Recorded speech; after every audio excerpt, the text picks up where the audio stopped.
Educational Communications and this station present Environmental Directions with Nancy Perlman. On this series, we explore the effects of human influence on the Earth's ecosystems and discuss solutions to environmental problems which affect the quality of life on this planet.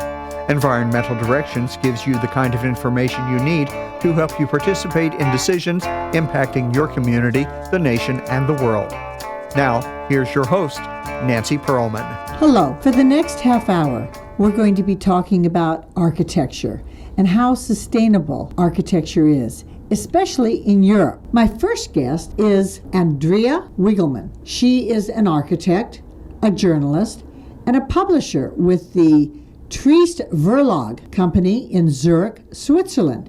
Welcome. It's a pleasure to have you with us. Thank you, Nancy. It's a pleasure having me. You have been working on urban and environmental topics in the construction field and in architecture and urban design. Since you are based in Europe, are European architects and European construction more sustainable than what you have seen here in the United States? First, I have to say that there's a huge difference in construction-wise between Europe and the US, because the main construction material in Europe is reinforced concrete. So we're building much more heavier, using much more material against the way you construct here, which is mainly with wood. In Europe, we need way more resources for our buildings, not only material-wise, but also we need ways more of energy for preparing the material on the construction site. And this is something which was heavily discussed also against the discussion on climate change, our use of land, our use of materials in general.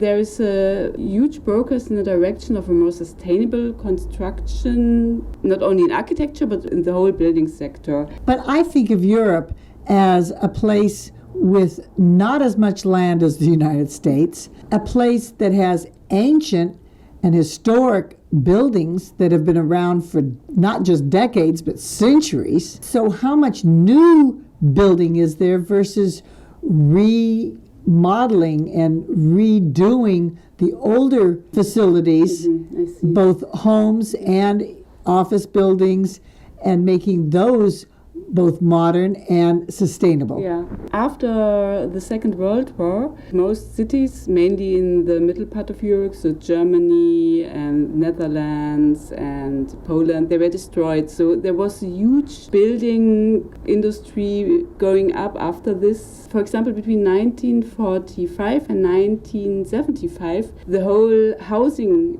we have now in Europe was built. So this is really young. It is not that old. And this was built shortly after this famous, perhaps you have heard of it, Siam Congress in Athens, where Le Corbusier figured out this new way of how cities should be designed. So work separated from housing and separated from recreation facilities, all connected together by cars. So mainly the way how we sit here in LA, you need a car to get from A to B because everything else doesn't really work proper. So these buildings, these housing complexes, they were set in the landscape. They were not all close to cities, but they were set in the sprawl. And this brings us to after that. So after the 1970s, we start to fill in the spaces in between. So we also use land that we, as you mentioned it before, doesn't have, because we have not that much space than we have in the US. And so now the discussion is how we could make these buildings, who are old now, they're 70s, and they are not really, what should I say, built it properly. So we have this problem with heating in winter, and they're getting too hot in summer. And how we could refurbish them so that we could use them instead of demolishing them and building them new, what has happened in the past. In my trips to Switzerland, I'm not only impressed by the beautiful Alps and the landscape and the traditional culture that is very organic with their food. I am most impressed by the transportation. Mm-hmm. You literally don't need a car in Switzerland. A pass will go on rails, on buses, and cable cars, and there are even some towns and villages that don't even allow cars in them, so they're truly pedestrian friendly. Yeah. And I was amazed in one older city that instead of tearing down the old buildings, they were actually able to build underground a metro system. We're struggling here in Los Angeles to build a metro system, and you were able to do it. And I should also mention how impressed I was with solar-powered boats on your lakes. This is the one side. Yes, I think there is a lot of improvement going on to keep public transport strong, and it's true. In Switzerland, you literally don't need a car. There are also people who haven't have a driving license. In cities, you're always faster using public transport than using your own car. So this is one side, but on the other side, we also have this sprawl around the cities, and then you often have to use your car, and this is something I think we should improve, and also making public transport more efficient and more working so that the private car could be avoided in a way. But I want to say something to this housing, because Switzerland is a rich country, and so this idea of reusing things or remodeling things is not very old. Mainly, as I said earlier, if a building is too old or has some weakened things that should be repaired, the main habit is to destroy it and build it new, and not to reuse the materials but to have new ones. And this is something which is changing now. We are thinking more of how could the building be used with some adaptations. For example, we have lots of office buildings that are now abandoned, and we need space for housing because we have a huge housing or shortage in Switzerland. So it's always difficult to find a flat where you could live in, and we have office space that is left over where nobody is. So the idea of, for example, reusing offices into flats and apartment buildings is something that is now discussed. I would like to find out more about why you and architects in Europe are so fascinated by the mid-century architects here in the United States,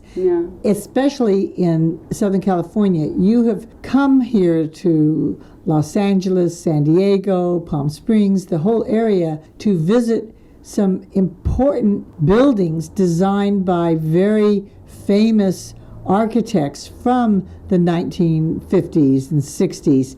And it seems as though Europeans love to build some very modern style buildings. They're not trying to build the way they did centuries ago. Yeah, from my very personal point of view, we are all using way too much space for ourselves. The buildings we were visiting, for example, the Albert Frey House in Palm Springs, this is very reduced. He built everything around the rock, and his living room is also his dining room and his bedroom. This is very limited space, but it's working. It's a beautiful place where he built it, and he also was very careful about the use of material. He uses material not initially designed for using as a facade, for example, but he does it. So he uses cheap material, combine them in an unusual way, and reduces his space for living. And this is something very inspiring. I think we should take it as an example or as an inspiration of how we could build today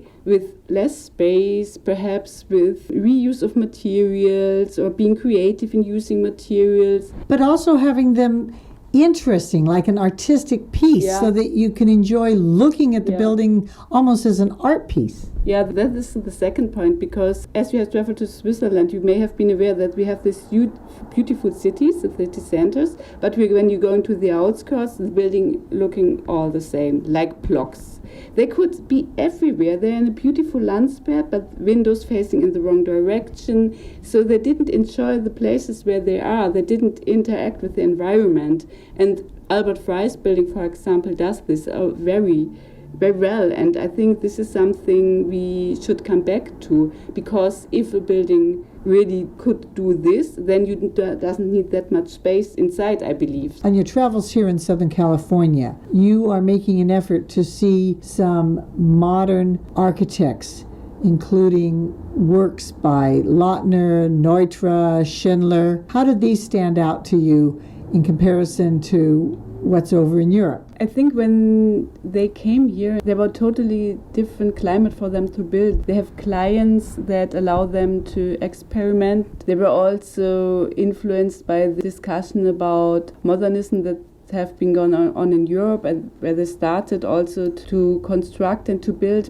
But I don't know, perhaps it's because of the climate or because of the space they have to use space and this setting into the environment different as they did before in Europe. There was space here because most of the buildings were set into the landscape, so there was no dense city around, and the climate is obviously different. Location makes such a difference. Yeah. And having buildings fit in with nature, with the environment, is so critical. And using sustainable materials is important. But most buildings are big energy consumptive operations. Are you finding that there is a switch in Switzerland in architecture to renewable energy, to solar panels, wind, or other kinds of renewables like biomass? This is one aspect, yes, but the first thing is that you really have to think about how could my building itself, only because of the design, could be in a way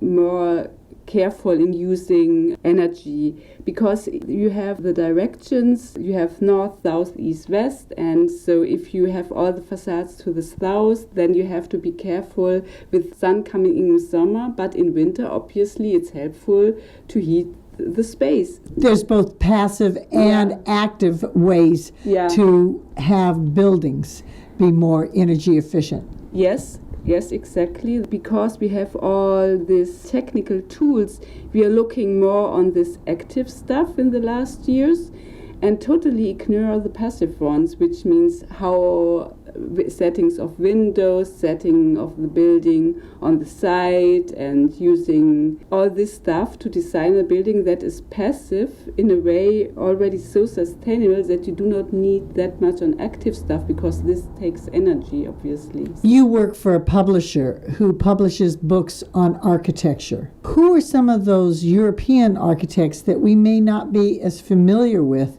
here in the United States? First, I'm the publisher. This is my publishing house, which I run together with a colleague. In our architectural program, we try to present the architects or projects that may show a new approach to architecture. And one of the architects I'm very interested in is the Zurich-based Roger Bolzhauser. He's also a professor at ETH in Zurich, teaching architects. And he does very experimental work with rammed earth. So he reinvented rammed earth as a construction and building material and tried to abandon, in this way, reinforced concrete, which uses lots of energy to be produced and built. And rammed earth, you could take the earth of the building site, press it, and then you have the wall. And it keeps warmth and keeps it up per night, so it's also very good for the interior climate. By doing this, by using rammed earth for temporary buildings, he also has to think about the form. I mean, a building that is built with rammed earth, which could be pressed, you have to be careful how you use it, because it's not that stable as concrete. And so he's someone who really tried to figure out how this architecture could look like. Give us some titles of some of the books, and are they bilingual? Yes, most of our books are bilingual. For example, with Roger Bolzhauser, we did a monograph. We have an English edition of it, and it's just called Roger Bolzhauser because it's about him and his works. We have another one which is dealing with contemporary wood construction. Unfortunately, only in German, but we are thinking about having a translation into English. And there's one, the title is Beyond Concrete. It's bilingual, German-English, and it's showing architects and examples from all over Europe where architects try to work in a way like Albert Frey did, using materials that were not initially designed for building but maybe reused in a way, or using other stuff to improve buildings and change the way they are used, for example. I'm so thrilled to hear about the sustainable architecture in Europe, in Switzerland. Is Switzerland a leader in this effort, or are architects in other European countries working for the same purpose of ecological, sustainable architecture? This is not only happening in Switzerland, it's also happening in Germany. For example, in Denmark, there are huge architectural firms now doing all this rebuilding and refurbishing and reusing in architecture and designs. I would say it's something that is happening all over Europe. I wish you well in continuing to promote sustainable architecture, and thank you for sharing your experiences and your work. Thank you for being my guest. Thank you, Nancy. It was a pleasure talking with you. I have been speaking with Andrea Wiegelmann, who is an architect, a journalist, and publisher with Triest Verlag in Zurich, Switzerland. We'll be back in a moment with more ecological issues about architecture. Stay with us. Environmental Directions with Nancy Perlman continues with further discussion of the world's critical ecological issues. For more information, you may call 310-559-9160 or go to www.ecoprojects.org. Now, here's Nancy. My next guest to talk about sustainable architecture is Martin Krammer. He is an architect, a business psychologist, and Chief Development Officer for Off Consult, a company in Zurich, Switzerland. Welcome. It's a pleasure to have you with us. It's a pleasure to be here, Nancy. Thank you. You have been looking at modern architecture here in Southern California, and you do see new modern architecture, but you want to promote sustainability in new architecture to the point where there's a new term called new work. What is that? Well, the term actually is not that new. It actually was invented in the 1970s by Friedrich Bergmann, who was a German, and he moved to the United States, and he's kind of the inventor of the term new work. And new work is something that you might be more familiar than you might be even aware of, because especially with COVID and the pandemic, the whole way we work today changed. Indeed, with so many people not going to offices, not going to schools, the whole home environment changed to a home workplace. So how do we redesign places that we live in to make them more functional, more flexible, and also more ecological? That's a very big question. It's not the only places we live in, also the places we work in, right? So it starts to mix up. You already mentioned the term flexibility. Flexibility and mobility. Those are the two very main issues that we're facing today. So people are getting more mobile, they're getting more flexible time-wise. And this changes not only the way we work, it changes the way we live, the way we commute, the way we use our cities. If you look close at it, it's actually a big chance of getting more sustainable, because simply by the fact that you don't have to commute that much anymore, you're saving CO2, and with that, you're more sustainable. Because you have a background in psychology as well as architecture, how have you combined those elements? Because I have discovered that a lot of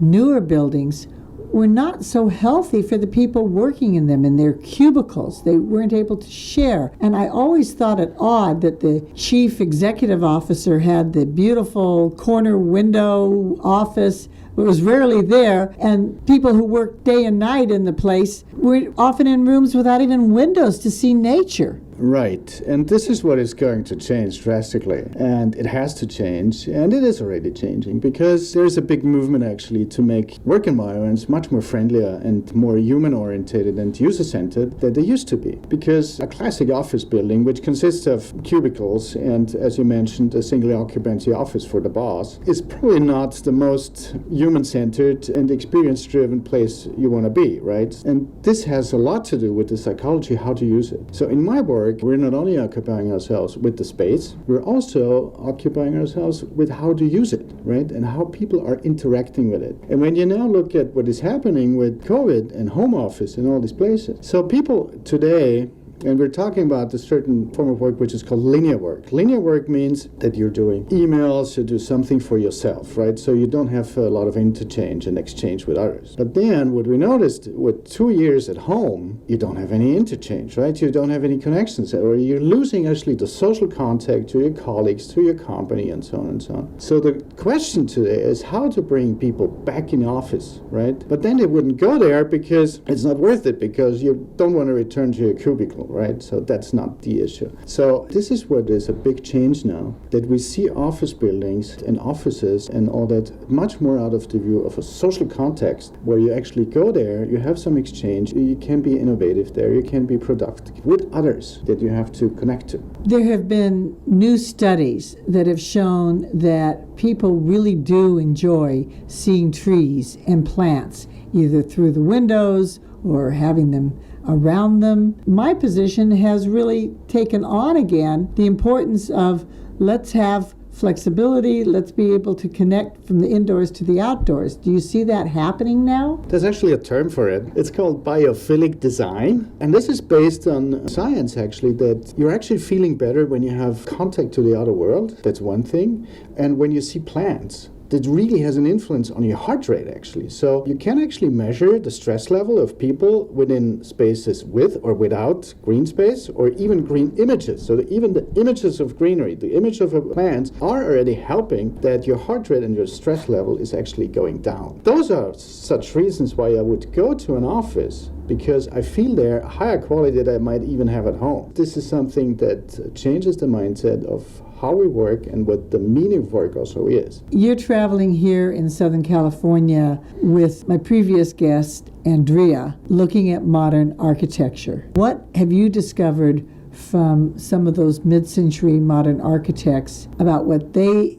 did with their buildings here versus what kind of new buildings have been built in Switzerland? I'm originally Austrian, so it's kind of the adjacent country to Switzerland. And a lot of modern architects here in Southern California, Richard Neutra and Richard Schindler, they were both Austrians. So they emigrated from Austria to Southern California, and they started to build something here which has a certain lightness to it. It's really light, and it has to do with the quality of light that is here, with the quality of landscape, with the quality of the materials, and they integrated it and invented a new form of architecture that actually reflects to another mindset also in the 1960s, 50s, and so on, or even 30s, that was not the standard European way of building, because that was much heavier. It was really, really dense, it was really heavy, the quality was quite low. All these things, they had a chance to change that. And this is what you see here. This brings back some other ideas of modern ideas and what modernity really could be. I'm quoting Bruno Latour, if you probably know, who's saying, we never really completed modernism, right, as a humanity, because we're still kind of stuck in ancient ages, right? Modernity is actually a promise. It's a promise of another world. And this is what we see in those buildings, actually, and they're reflecting this. Then what do you see as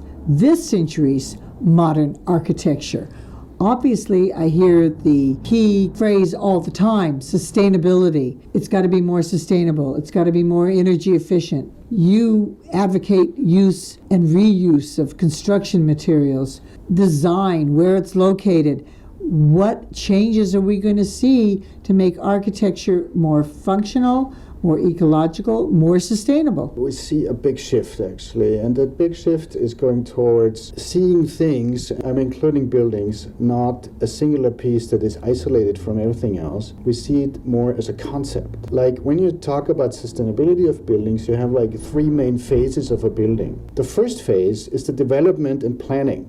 So the first decisions that are all made into the concept, right? Then the second phase is the construction. And the third phase, which is the longest one and has the most influence, is the use of the building, right? It's like 25 years minimum, hopefully. And within this time, there are different kinds of influences that have all a very strong impact on the sustainability of a building. And the main influence, this is also scientifically proven, is actually location and mobility. So it doesn't have a lot of meaning if you're building the most sustainable, most ecological house where you have to go with an SUV 20 kilometers per day to commute to your office or to go shopping groceries, right? That doesn't make sense. So this is something that comes slowly to our minds, and this is what Bruno Latour means actually. The modernism is actually a complete concept. It's not singular, it's not the SUV, it's not the building itself, it's the whole concept and how do we live in the future. Since you are from Europe, Austria,